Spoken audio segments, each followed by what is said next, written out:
వ్యవసాయ మధ్యతరగతి కుటుంబంలో జన్మించి ఉన్నత విద్యను అభ్యసించి విదేశాల్లో వ్యాపారవేత్తగా రాణిస్తూ రాజకీయాల్లో అరగేట్రం చేసినటువంటి పెమ్మసాని చంద్రశేఖర్ గారు ఈరోజు మన ముఖ్య అతిథి.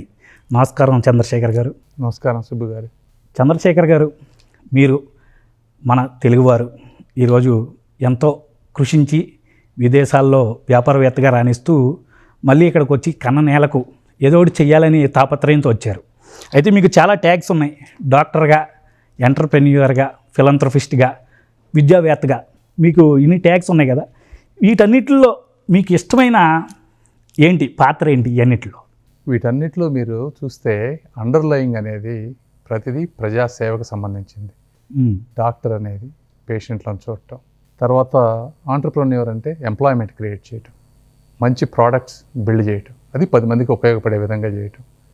ఫిలాంథ్రపీ అంటే ఆటోమేటిక్గా మనకున్నది మన పక్కవారికి పంచటం.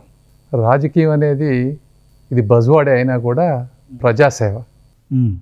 అందరూ వాడతారు రాజకీయం అంటే ప్రజాసేవ అని, బట్ కొంతమంది మాత్రమే దాన్ని పాటిస్తారు.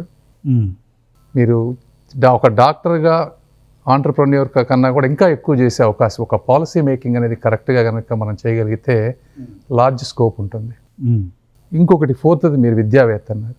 వీటన్నిటికీ ఫండమెంటల్గా education is the most important thing. మీరుకి జ్ఞానం లేకపోతే వీటిలో ఏవీ చేయలేరు. కాబట్టి మీరు ఏదో ఒకటి ముఖ్యమైనది అంటే ఫౌండేషన్ ఎడ్యుకేషన్. కాబట్టి that is what I like it. Mostly you like education. అయితే మీరు విదేశాల్లో చాలా వరకు విద్యారంగంలో చాలా మార్పులు తీసుకొచ్చారని చెప్పి విన్నాను. అక్కడ చాలామంది మధ్యతరగతి కొంచెం వెనకబడినటువంటి విద్యార్థులకు వీళ్ళందరికీ సాయం చేసే విధంగా కొంత మెటీరియల్ సంబంధించినటువంటి కోర్స్ని చాలా ఈజీ చేశారు. క్లిష్టతరంగా ఎక్కువ మనీ పే చేసి లెర్న్ చేసుకునే కోర్సులను కూడా తగ్గించారని విన్నాను. సో ఎందుకు మీరు ఆ యొక్క నిర్ణయం తీసుకున్నారో, అక్కడ విదేశాలకు వెళ్ళి అక్కడ విద్యార్థులకు వెసులుబాటు కల్పించాలనే తాపత్రయం మీకు ఎందుకు వచ్చింది అసలు? సో ఇప్పుడు మీరు చూస్తే 2001లో నేను అమెరికా వెళ్ళాను. అప్పుడు ఆ ఎగ్జామ్స్ తీసుకునేటప్పుడు రీసోర్సెస్ ఉండేవి కాదు. నాకు ఆ రోజున గుర్తుంది, దాదాపుగా ₹1,00,000 ఖర్చు అయింది ఒక్క ఎగ్జామ్కి చదవటానికి. ఆ రోజు మా దగ్గర అంత డబ్బు లేదు. సో మా బంధువులు హెల్ప్ చేశారు. ఎప్పుడైనా ఏ ఇయర్ అది? ఇది 2001లో నేను చెప్పాను. ₹1,00,000 ₹1,00,000 ఆ రోజున. సో నేను బంధువుల దగ్గర, మన బంధువులు మా వాళ్ళు మాకు సహాయం చేయబట్టి తీసుకున్నా. మంచి మార్కులు వచ్చినాయి, పైకి వెళ్ళినాయి. అప్పుడే ఆన్లైన్ ఇంటర్నెట్ వస్తుంది. అరే ఇంత మనం అప్పు చేసి ₹1,00,000 అవసరం చేయాల్సిన అవసరం ఏంది? దాన్ని ఆ రోజుల్లో మనం క్రియేట్ చేసింది ₹5,000కి క్రియేట్ చేసాం. అంటే 20x తగ్గించగలిగాం.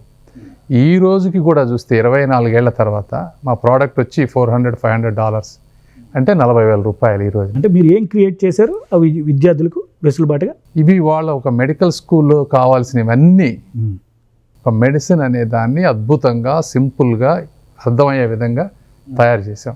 ఒక డాక్టర్స్కే కాదు, నర్సులకి, లాయర్లకి, ఇప్పుడు అకౌంటింగ్ పీపుల్కి, ఫైనాన్స్, ఇట్లా ప్రతి ఎడ్యుకేషనల్ సెక్టర్లో ఒక కాంప్లికేటెడ్ సబ్జెక్ట్ మ్యాటర్ని విజువల్గా సింపుల్గా అర్థమయ్యే విధంగా చేసాం. అందుకే ప్రతి ఒక్కళ్ళు వాడతారు ఆ ప్రోడక్ట్. అయితే ఇప్పుడు విద్యారంగంలో అనేక మార్పులు రావాలంటూ ఈ భారతదేశంలో, అంటే మన భారతదేశంలో చెప్తూ వస్తారు రాజకీయ నాయకులు వీళ్ళందరూ. అయితే అక్కడ విద్యా ప్రమాణాలు ఎలా ఉన్నాయి, ఇక్కడ విద్యా ప్రమాణాలు ఎలా ఉన్నాయో మీకు అవగాహన ఉండి ఉంటుంది. సో ఎలాంటి మార్పులు మన భారతదేశంలో అవసరం అంటారు? డెఫినెట్గా ఇప్పుడు ఇందులో 3-4 యాంగిల్స్ ఉన్నాయి. ఒకటి ఫిజికల్ ఇన్ఫ్రాస్ట్రక్చర్, అంటే స్కూల్స్, పరిశుభ్రంగా ఉండేటువంటి స్కూల్స్లో కావాల్సిన అప్రాప్రియేట్ ల్యాబ్స్ కానీ, టెక్నాలజీ కానీ, ఇది ఒక ఆస్పెక్ట్. సో ఇన్ఫ్రాస్ట్రక్చర్ ఒకటి ప్రాపర్గా బిల్డ్ చేయాలి. Second most important, qualified teachers. మీరు ఎంత అద్భుతమైన బిల్డింగ్ ఉన్నా కూడా టీచర్లకి చెప్పే విధానం తెలియకపోయినా, పిల్లల్ని ఎంగేజ్ చేసి వాళ్ళకి అంటే చదువు మీద ఇంట్రెస్ట్ తీసుకొచ్చే విధానం వాళ్ళకి తెలియకపోయినా, లేకపోతే ఒక సబ్జెక్ట్ మ్యాటర్ని సింపుల్గా చెప్పే విధంగా తెలియలేకపోయినా, ఎంత ఇన్ఫ్రాస్ట్రక్చర్ ఉన్నా కూడా వర్కౌట్ అవ్వదు. So teacher training is the most important thing. అది ఏంటంటే ఒక లార్జ్ స్కేల్లో చేయగలగాలి. అయితే ఇండియాకి అక్కడికి మీరు చూసిన వేరియేషన్ ఏంటి? ఈ విద్య మీరు ఇక్కడ అభ్యసించారు, అక్కడ చూశారు కాబట్టి ఏంటి మేజర్ చేంజ్ మీరు ఏం చూశారు అక్కడికి ఇక్కడికి క్వాలిటీ వైజ్? క్వాలిటీ అంటే ఇప్పుడు చాలా స్కూల్స్ ఉన్నాయి, బీఈడి స్కూల్స్ కానీ, డిఎడ్ స్కూల్స్ కానీ, అసలు ట్రైనింగ్లోనే ప్రాబ్లం ఉంది. ఇక డిగ్రీలు ఫ్రీగా దొరికేస్తున్నాయి అంటారా? అంటే ఆ విధంగా అంటే దానికి ఒక ప్రాపర్ అకౌంటబిలిటీ లేకపోవటం వల్ల వచ్చేవాళ్ళు ఇప్పుడు టీచర్స్ ఉన్నారనుకోండి, చాలామంది వాళ్ళు పార్ట్ టైం వర్క్ చేసుకుంటూ బీఈడి కాలేజ్కి వెళ్తారు. ఒక అకౌంటబిలిటీ అనేది లేదు. ఒక టీచర్ ట్రైనింగ్ ఒక proper exam process, qualified exam process ఇవన్నీ లేకపోవడంతో ఈ ప్రాబ్లమ్స్ అన్నీ వస్తున్నాయి. టీచర్ ట్రైనింగ్ ఒకటి. థర్డ్ వచ్చి సిలబస్ అంటే మన లాట్ ఆఫ్ స్కూల్స్లో కానీ మీరు కాలేజెస్లో కానీ చూస్తే 10 years బ్యాక్ పడతారు. కాన్స్టెంట్గా technology everything is changing rapidly. So కంటిన్యూస్గా దాన్ని అప్గ్రేడ్ చేసుకునే విధానం ఒకటి తీసుకురావాలి. తర్వాత fourth testing process.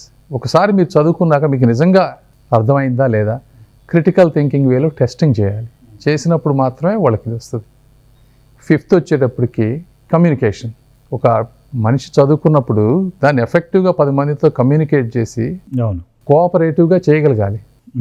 Lack of communication skills వల్ల కూడా కొంతమంది వాళ్ళ టాలెంట్ని ఎక్స్ప్రెస్ చేయలేరు.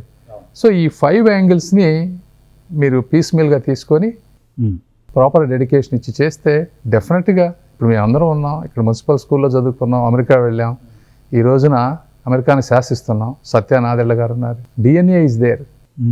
It is all about opportunity, creating that opportunity. So రేపు మీరు ఈ యొక్క పార్లమెంటేరియన్గా గెలిచిన తర్వాత మరి ఈ విషయాన్ని మరి సీరియస్గా తీసుకుని ఏం చేయబోతున్నారు? డెఫినెట్గా ఇప్పుడు మేము తెనాలిలో 10 years బ్యాకే నేను 10 crores పెట్టి ఇంటర్నేషనల్ స్కూల్ కట్టాం. జనరల్గా ఏంటి హైదరాబాద్, విజయవాడ ఇట్లా మెట్రోపాలిటన్ సిటీస్లో అంత మంచి స్కూల్స్ ఉంటాయి. ఫిజికల్ ఇన్ఫ్రాస్ట్రక్చర్ బిల్డ్ చేయగలం తెనాలి. అంటే ఒక స్కూల్కి మనం ఎఫెక్టివ్ ట్రైనింగ్ ఇవన్నీ చేయాలంటే కష్టం అవుతుంది. సో నేను పర్సనల్గా పార్లమెంటేరియన్ అయ్యాక అట్లీస్ట్ 7 కాన్స్టిట్యున్సీలో 7 schools డెవలప్ చేద్దామని. ఈ 7 schools ఇప్పుడు ఏవైతే చెప్పానో ఇందాక అవన్నీ ఇంప్లిమెంట్ చేస్తాం. If that model become successful we will expand to the other areas. అయితే ఇప్పుడు మన తెలుగు రాష్ట్రాల్లోనే అనేక పార్టీలు ఉన్నాయి. కానీ మీరు తెలుగుదేశం పార్టీని ఎందుకు చూస్ చేసుకున్నారంటే ఏం చెప్తారు? తెలుగుదేశం పార్టీ అనేది 1983లో ఎన్టీ రామారావు గారు చాలా గొప్ప ఆశయాలతో పెట్టారు ఆ రోజున పార్టీ.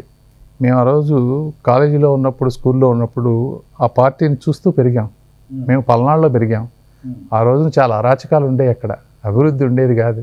సో పార్టీ పెట్టిన తర్వాత ఏ విధంగా మార్పు చెందింది అది ఒక యాంగిల్. దాని తర్వాత మీరు అసలు తెలుగు రాష్ట్రాలు చూసుకుంటే ఏదైనా డెవలప్మెంట్ అంటూ జరిగింది అంటే అది చంద్రబాబు నాయుడు గారి వల్లే జరిగింది. ఈ రోజున మనం చూస్తున్నాం ఎంత సంపద వచ్చింది. సాఫ్ట్వేర్ ఉద్యోగాలు ఉన్నాయి, యావరేజ్ శాలరీలు ఎంత ఉన్నాయి, 20 లక్షలు 30 లక్షలు ఉన్నాయి. కొన్ని వేల లక్షల కోట్లు ఈ రోజున హైదరాబాద్కి ఇన్కమ్ వచ్చే పరిస్థితి. ఇంత మ్యాగ్నానిమస్ డెవలప్మెంట్ ఇండియాలో ఎక్కడైనా ఏదైనా స్టేట్లో జరిగిందండి? కొద్దిగా జరిగితే బెంగళూరు, పూణే ఏమైనా జరిగిందేమో, కానీ ఎక్కడన్నా జరిగిందా? ఎందువల్ల జరిగింది? సో ఇంతకంటే గొప్ప పార్టీ ఏముంటుంది? So you decided to come with Telugu Desam party. 100%. అయితే ఇప్పుడు తెలుగుదేశం పార్టీలో మీరు వచ్చి సర్వీస్ చేయొచ్చు, కానీ సీటే కావాలని ఎందుకు అనుకుంటున్నారు? I have been with the party for long time. మీకు తెలియకపోవచ్చు, నేను లాస్ట్ 1 year నుంచి తెలుగుదేశం పార్టీకి సర్వీస్ చేస్తూ ఉన్నాను. సీట్ అనేది కూడా అంటే లాస్ట్ 1 year అని ఇప్పుడు మీరు చెప్తున్నారు. 14లో ట్రై చేశారు, 19 ట్రై చేశారు, ఇప్పుడు 24. 14లో కూడా వర్క్ చేసాం మేము. నర్సరావుపేట కాన్స్టిట్యున్సీ, అక్కడ నేను పుట్టి పెరిగిన ఊరు. చాలా ఫ్రీ సర్వీసెస్, 100 బోర్స్ వేసాము, వాటర్ సర్వీసెస్ అన్నీ చేసాము. అయితే ఆ రోజున తెలుగుదేశం పార్టీ వేరే వాళ్ళకి పోటీ చేయించాలనుకుంది. ఆ టైంలో నేను అక్కడ ఉండి ఇద్దరు ఒకే ఎంపీ లెవెల్ క్యాండిడేట్స్ ఒక నియోజకవర్గంలో ఉంటే ఆటోమేటిక్గా గ్రూప్స్ అవుతాయి. అది పార్టీకి మంచిది కాదు, ఎవరికి మంచిది కాదు, కార్యకర్తలకు అసలు మంచిది కాదు, వాళ్ళు కన్ఫ్యూజ్ అవుతారు. సో రాయపాటి సాంబశివరావు గారు అక్కడ ఉన్నారు, నేను ఫోకస్డ్గా బిజినెస్ మీద ఎఫర్ట్స్ పెట్టాము. సైమల్టేనియస్గా ఆ రోజు ఏమైతే స్టార్ట్ చేసామో ఈ రోజుకి కూడా మై వాటర్ ట్యాంకర్స్ కానీ ఫిలాంథ్రపీ యాక్టివిటీస్ కంటిన్యూ అవుతున్నాయి. ఒక్కరోజు కూడా ఆపలేదు. నేను నెలకు 5 లక్షలు ఖర్చు పెడతాను ఆ ఏరియాలో. అయితే మీరు ఎన్ఆర్ఏగా రావడం ఇప్పుడు కొన్ని వర్గాలకి మరి ఈజీ అయిపోయింది. ఏంటంటే మీరు నాన్ లోకల్ అంటూ ప్రచారం చేస్తున్నారు, ముందుకు వస్తున్నారు. సో మీరు మరి దాన్ని ఏ రకంగా తిప్పుకొడతారు? నిజంగా మీరు ఎన్ఆర్ఏ, మరి అదేమో నాన్ లోకల్ అని చెప్తున్నారు, అసలు మీ రూట్స్ ఇక్కడ కాదని కూడా కొంతమంది దంగా బాజాయించి చెప్తున్నారు కదా. సో మరి మీ అభిప్రాయం ఏంటి దీని మీద? మరి సో ఇందులో మల్టిపుల్ యాంగిల్స్ ఉన్నాయి. ఒకటి ఎన్ఆర్ఐ అని వాళ్ళంటే తప్పించి నాకే తెలియదు నేను ఎన్ఆర్ఐ అని. ఎందుకంటే మా పాప హైదరాబాద్లో చదువుతుంది, ఫ్యామిలీ హైదరాబాద్లో ఉంటుంది, మా అమ్మగారు బురిపాలెంలో ఉంటారు, మాకు ఇక్కడ థియేటర్ ఉన్నాయి, గ్యాస్ స్టేషన్, పెట్రోల్ బంక్ ఉంది, మా బిజినెస్లు అన్నీ ఇక్కడే ఉన్నాయి బురిపాలెంలో. సో రెగ్యులర్గా మేము వస్తూ ఉంటాం. ఒకటి కొన్ని రోజులు అమెరికాలో ఉంటాం, బిజినెస్ ఉంది కాబట్టి అక్కడ ఉన్నా కూడా. సో వాట్ ఎన్ఆర్ఐ అయితే ఏంటి అసలు? నేను వెళ్ళి 20 ఏళ్ళు అయింది, ఇప్పటికి 24 ఏళ్ళు. ఈ రోజుకి కూడా నాది ఇండియన్ పాస్పోర్ట్. నేను అమెరికన్ సిటిజన్షిప్ తీసుకోవాలా? ఎందుకు తీసుకోలేదు? అసలు మేము మాకున్నటువంటి సిరి సంపదలకి నేను అనుభవించింది లేదు. అంటే పార్టీ క్లిష్ట సమయంలో ఎవరు చెప్తున్నా అంటే ఇవి అనుభవించనివి లేవు. అలాంటివి అన్నీ వదులుకొని ఎందుకు వస్తున్నాం? ఈ భూమి మీద ఎంత ప్రేమ ఉంటే వస్తాం. నేనే కాదు, మీరు ఎన్ఆర్ఐలు అంటున్నారు కదా, మీకు తెలియకపోవచ్చు కానీ అక్కడ ఎన్ఆర్ఐలు మీకంటే ఎక్కువ, ఇక్కడ ఉన్న వాళ్ళకంటే ఎక్కువ ప్రేమ. ఈ పార్టీ అన్నా కానీ రాష్ట్రం అన్నా కానీ వాళ్ళు చదవని పేపర్ ఉండదు, స్పందించని విషయం ఉండదు. అర్థమైందా? సో ఎన్ఆర్ఐలు అనేవాళ్ళు వాళ్ళు కష్టపడ్డారు, సంపాదించుకున్నారు, ఇక్కడ ఉన్న పరిస్థితులు చూశారు, డెవలప్ అయిన ప్లేస్ చూశారు. వాళ్ళకి ఏమనిపిస్తుంది? అరే ఇంత డెవలప్ అయిన అమెరికా, మన ఆంధ్ర కూడా ఇలా ఉంటే మనం ఇక్కడి నుంచి అక్కడికి వెళ్ళాల్సిన అవసరం లేదు కదా అనిపిస్తుంది. అందుకని ప్రతివాడు ఏదో ఒకటి ఇక్కడ చేయాలి అనిపిస్తారు వాళ్ళకి. దాన్ని మీరు తప్పుగా ఎలా అంటారు? అంటే సహజంగా ఇప్పుడు వ్యాపారవేత్తలతో వచ్చే సమస్య, ఇప్పుడు గల్లా జయదేవ్ గారి నిష్క్రమణ తర్వాత మీకు ఈరోజు ఈ అవకాశం లభించింది. అయితే మరి గల్లా జయదేవ్ గారు ఎందుకు నిష్క్రమించారు అనేది మీకు తెలుసు. సో ఎంటర్ప్రెన్యూర్స్ ఎవరైతే ఉన్నారో ఈ వ్యాపారవేత్తలో ఈరోజు ప్రభుత్వాల చేతుల్లో టార్గెట్ కాబడుతున్నారు కదా. So what's your opinion on that? అంటే మీరు కూడా ఎంటర్ప్రెన్యూర్, మీరు కూడా రేపొద్దున టార్గెట్ అయ్యే అవకాశం ఉంటుంది కదా. సో మీరేమంటారు మరి దీని మీద? 100% చాలా దురదృష్టకరం. ఇప్పుడు గల్లా జయదేవ్ గారి ఫ్యామిలీ అనేది 40 ఇయర్స్ ఇండస్ట్రీ, వాళ్ళకి రాజకీయాల్లో విపరీతమైనటువంటి అనుభవం, సేవలు చేసిన వారు. వాళ్ళ ఫాదరు ఆయన వచ్చి ఇండియా వచ్చి రూరల్ అన్ఎంప్లాయ్మెంట్ని తగ్గించడానికి ఒక అద్భుతమైన, ప్రపంచంలో one of the best industry పెట్టారు అక్కడ. అదే ఆయన ఈరోజు హైదరాబాద్లోనో ఇంకెక్కడన్నా పెట్టుకొని ఉంటే స్వార్థంగా ఆలోచించి ఆయనకన్నా ధనవంతులు ఈ ప్రపంచంలో ఉండేవాళ్ళు కాదు. ఆయన ఎందుకు పెట్టారు అక్కడ? మన ప్రాంతానికి మంచి జరగాలని పెట్టారు. గల్లా జయదేవ్ గారు ప్రజాసేవ చేయాలని వచ్చారు. ఆయన డబ్బులు 100 కోట్లు ఖర్చు పెట్టుకున్నారే తప్పించి ₹1 అవినీతి చేశారా? రాష్ట్ర ప్రయోజనాలని ఇబ్బంది పెట్టే విధంగా ఈ రోజున బిహేవ్ చేశారా? మీరు అలాంటి వ్యక్తులను కూడా టార్గెట్ చేసి 15,000 మంది ఎంప్లాయీస్ గురించి ఆలోచించకుండా మీరు హెరాస్ చేశారు. అన్ని ₹100,000 ట్యాక్స్ కట్టే వ్యక్తిని. ఇది ఎంత దుర్మార్గం! అది ఎందుకు చేశారు? కేవలం ఇండస్ట్రీ ఎక్కడ ఉంది అని. 40 సంవత్సరాల నుంచి లేని పొల్యూషన్ ఈరోజు వచ్చిందా మీకు? సో ఆ పరిస్థితి మీకు ఎదురైతే ఏంటి మరి? ఒకటి, అసలు ఇలా చేశారనే నేను రాజకీయాల్లోకి రావడంలో ఒక బలమైన కారణం. నేను చాలా మొండివాడిని. 2, నాకు యాక్చువల్గా విపరీతమైన బిజినెస్లు ఏమీ లేవు నన్ను టార్గెట్ చేయడానికి. 3, నేను ఎప్పుడూ అత్యంత ధర్మబద్ధంగా బతుకుతా. నేను ఒక ల్యాండ్ కొన్నా కూడా 100% వైట్ మనీ తీసుకునే వాళ్ళైతేనే నేను కొంటా. ధర్మాన్ని ఫాలో అయ్యేవాడిని ఎవరు ఏం చేయలేరు. గుంటూరు ఎంపీగా ఇప్పుడు గల్లా జయదేవ్ గారు తప్పుకున్నారు కదా, ఆయన మీ రిలేటివ్స్ అని విన్నాను, నిజమేనా? అవును. అంటే ఎలాంటి రిలేటివ్? మా నాయనమ్మ వచ్చి గట్టమనేని, మా నాన్నగారి అమ్మ కృష్ణ గారు గట్టమనేని. వాళ్ళిద్దరు ఏంటంటే అన్నదమ్ముల పిల్లలు, అలా బంధుత్వం. అయితే ఇప్పుడు మీకు సీట్ రావడానికి కారణం లోకేష్ గారు అనుకోవాలా, చంద్రబాబు నాయుడు గారు అనుకోవాలా, గల్లా జయదేవ్ గారు అనుకోవాలా? నాకు సీటు రావడానికి కారణం ఇద్దరు, చంద్రబాబు నాయుడు గారు, లోకేష్ గారు. అంటే గల్లా జయదేవ్ గారు ప్రమేయం లేదంటారా? గల్లా జయదేవ్ గారి ప్రమేయం ఎందుకు ఉండదు? గల్లా జయదేవ్ గారే కదా, అందరి ప్రమేయం ఉంటుంది కదా. ఇప్పుడు ఒక సీట్ ఇచ్చే ముందు 100 మందిని అడుగుతారు, ఎలాంటి వ్యక్తి, ఇతని వల్ల సమాజానికి ఏమైనా ఉపయోగం ఉంటుందా లేదా అడిగినప్పుడు ఆబ్వియస్గా వాళ్ళ ఫీడ్బ్యాక్ వాళ్ళు ఇస్తారు కదా. లోకేష్ గారు, చంద్రబాబు నాయుడు గారు అంటున్నారు మీరు, వారిద్దరితో మీ ప్రయాణం ఎలా సాగింది? వారిద్దరిలో మీకు నచ్చిన క్వాలిటీస్? సో ఇద్దరు స్లైట్గా డిఫరెంట్. ఇప్పుడు చంద్రబాబు నాయుడు గారు అంటే బోల్డ్ అంత ఎక్స్పీరియన్స్ అయ్యండి, ఎన్నో ఒడిదుడుకులు చూశారు, క్రైసిస్లు చూసిన వ్యక్తి, చాలా చిన్న స్టేజ్ నుంచి అక్కడికి వెళ్ళిన వ్యక్తి. Is a legendary. ఆయనకి చాలా పేషెన్స్ ఎక్కువ. నాకు తెలిసి బహుశా ఈ దేశంలో 15 నుంచి 18 గంటలు డైలీ ప్రజల కోసం కష్టపడి గొడ్డు చాకరీ చేసే సీఎం ఎవరు లేరు. మీరు ఇంకొకళ్ళ పేరు చూపించండి. కేసీఆర్ ఎప్పుడన్నా బయటకు వచ్చాడా సెక్రటేరియట్కి? జగన్మోహన్ రెడ్డి ఎప్పుడన్నా 5 తర్వాత బయటకు వస్తాడా? అలాంటి వ్యక్తిని ప్రతిపక్షంలో కూర్చోబెట్టడం అనేది ఆంధ్ర రాష్ట్రం యొక్క దురదృష్టం.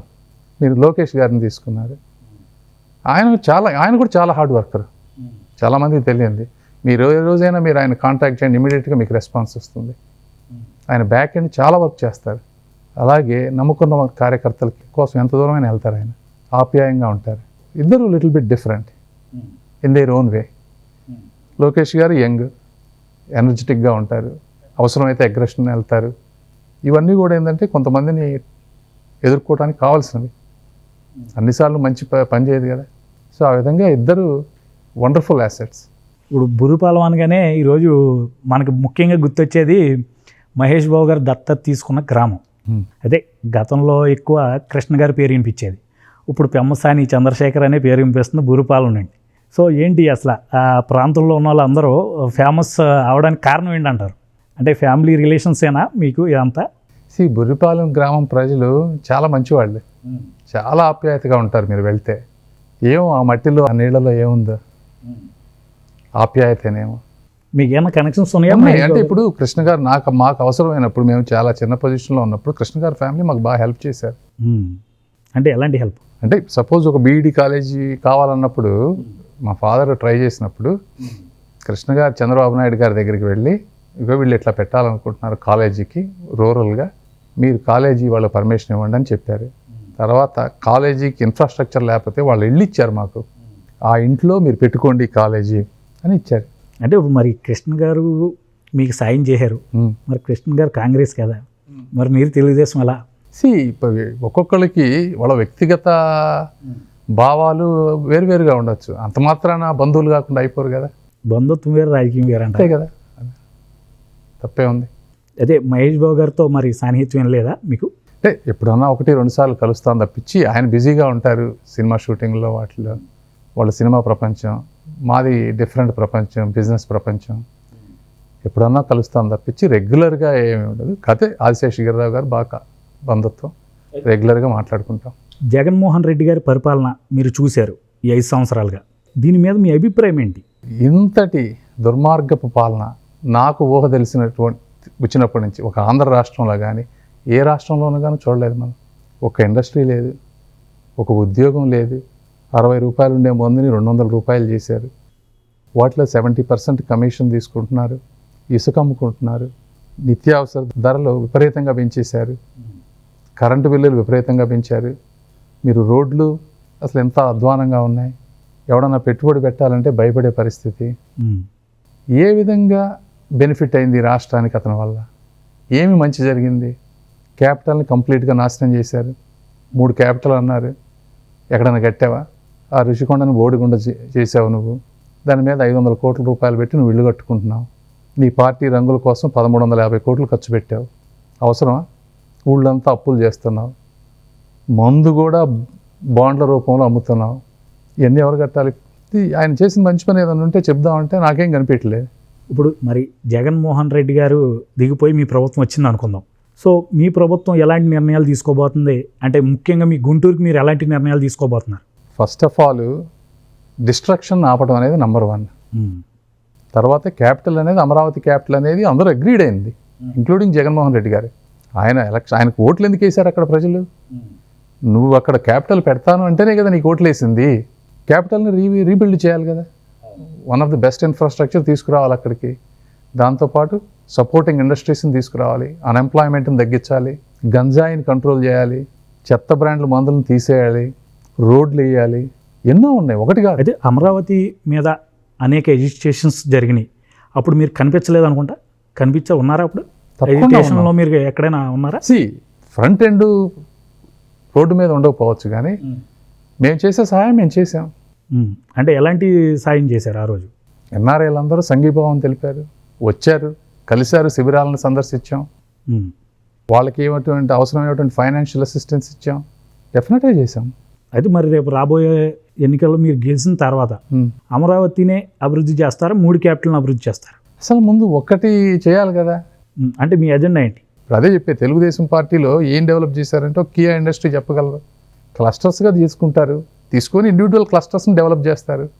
పోర్ట్స్ అన్నీ తెలుగుదేశం పార్టీ అప్పుడే వచ్చినాయి. ఇప్పుడు అమరావతి ఏరియాలో ఎడ్యుకేషనల్ ఇన్స్టిట్యూట్స్ అన్నీ తీసుకొచ్చారు. ఎన్ని యూనివర్సిటీలు వచ్చినాయి అక్కడికి 5 సంవత్సరాల్లో? ఇప్పుడు ఎక్కడ ఏదైనా ఒక యూనివర్సిటీ వచ్చిందా? తెచ్చారాయన? ఇలా మల్టిపుల్ అన్ని దేశాలు తిరుగుతాం, అందరినీ కలుస్తాం.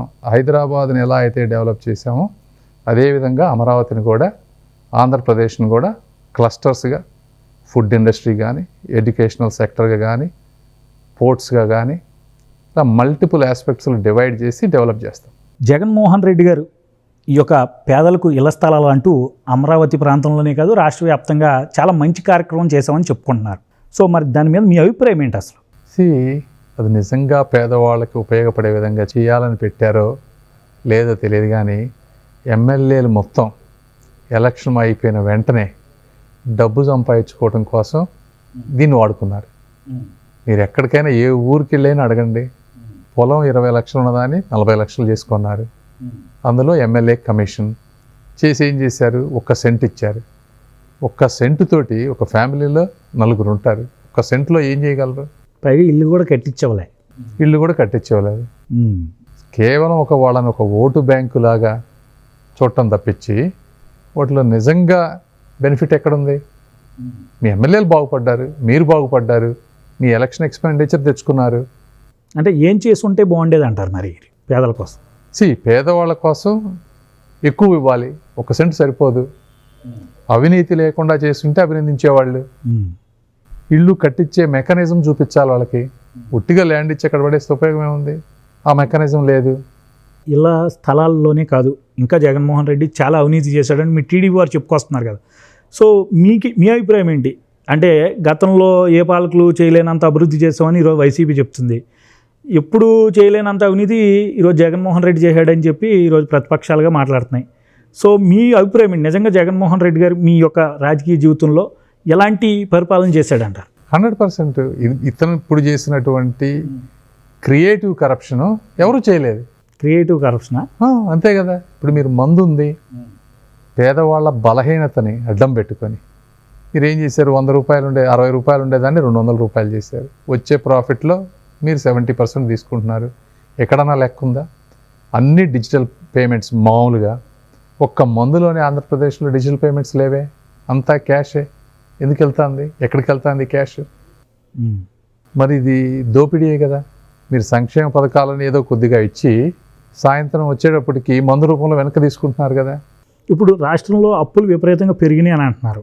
మరి రేపొద్దున ప్రభుత్వాన్ని ఎలా నడపాల్సే పరిస్థితి కూడా ఉంటుంది కదా రేపొద్దున? డెఫినెట్గా. ఎలా? ఇది చాలా కష్టమైన పని.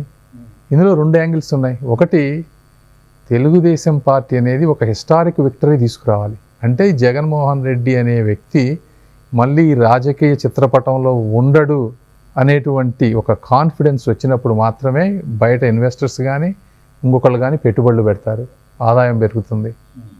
అది క్రియేట్ చేయడానికి టైం పడుతుంది. వచ్చిన వెంటనే 6 నెలల్లో అద్భుతాలు జరగవు. It takes time because he destroyed so much. But మరి ప్రజలు ఖచ్చితంగా ఎక్స్పెక్ట్ చేస్తారు కదా, 5 సంవత్సరాల ఎండ్లో మీరు ఏం చేశారు అనేది మ్యాటర్ కదా. 5 సంవత్సరాల్లో డెఫినెట్గా చేస్తాం. అంటే ఇవన్నీ చేయటానికి ఇందులో మ్యాండేట్ ఇచ్చే దాంతో ఆ అవుట్కమ్ అనేది ఉంటుంది. మీరు మ్యాండేట్ అద్భుతంగా ఇస్తే మా పని ఈజీ అవుతుంది. మీరు మ్యాండేట్ కనుక యావరేజ్గా ఇచ్చారనుకోండి కష్టం అవుతుంది.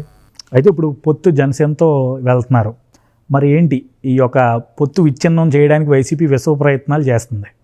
ఎందుకు కలిసి వెళ్ళకూడదని వైసీపీ అంటుంది? ఎందుకు మీరు కలిసి వెళ్తున్నారు? ప్రజలకు క్లారిటీగా ఏం చెప్తారు? పవన్ కళ్యాణ్ గారు కూడా చంద్రబాబు నాయుడు గారి లాగా రాష్ట్రం గురించి ఆలోచిస్తారు.